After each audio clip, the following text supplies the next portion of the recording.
There is a night that is so blessed.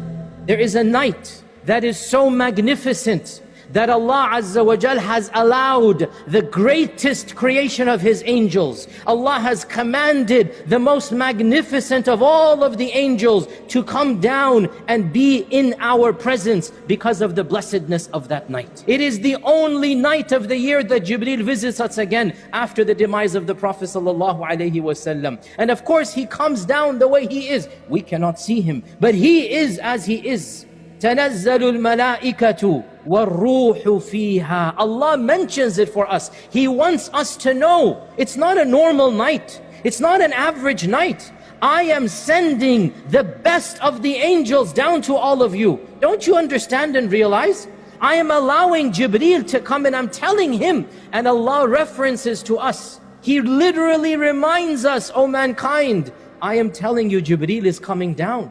That's how special this night is. On Laylatul Qadr, can you imagine we have the opportunity for Jibreel to make dua for us, for Jibreel to see us in Qiyam and see us in Sajda. How can we possibly give up that opportunity? How can we let go of this blessing and prize that has been given to us? The greatest of all angels is coming down, and He shall scour this entire earth, and we have the opportunity to be standing and praying and asking Allah Azza wa Jal, and to be witnessed by those angels, that this one night is better than 1,000 months. Laylatul Qadri khayrun min alfi shahr. Maybe you'll understand this one aspect. It is better than, not equivalent to, better than. It's more than. One night is more than a lifetime of worship. It is narrated in the Muwatta of Imam Malik that our Prophet ﷺ looked at the previous lifespans and he realized they lived for many, many centuries. And he said, Oh Allah, how can my ummah compete with those people? My ummah is going to live for 60, 70 years. They live for hundreds of years. How can my ummah compete with them?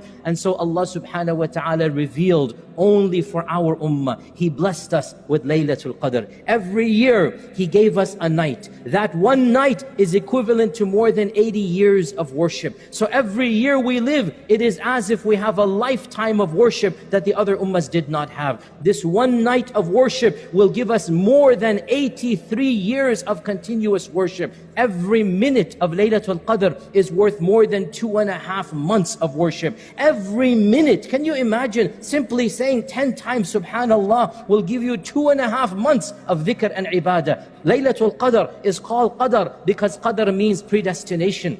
And on this night, our Qadr is announced for the rest of the year. On this night, Allah subhanahu wa ta'ala tells the angels our Qadr, who shall live, who shall die, who shall be given a child, who shall increase rizq, whose sickness is going to be cured, who shall fall sick. Every affair that has been decreed, min kulli amr, everything that has been decreed, the angels come down, their tasks have been assigned. And what did our Prophet ﷺ say? Nothing changes qadr other than dua. In other words, our dua has the impact, has the possibility, has the potentiality to change our qadr. How can we not be begging Allah while our qadr is being decided, while our qadr is being announced? How can we not be standing in prayer and begging Allah, Oh Allah, bless us with the best qadr of this year? Our Prophet ﷺ said, whoever deprives himself from those nights, حَرُمَ الْخَيْرَ كُلَّهُ, all good has been deprived of him. If you're not going to change in Ramadan,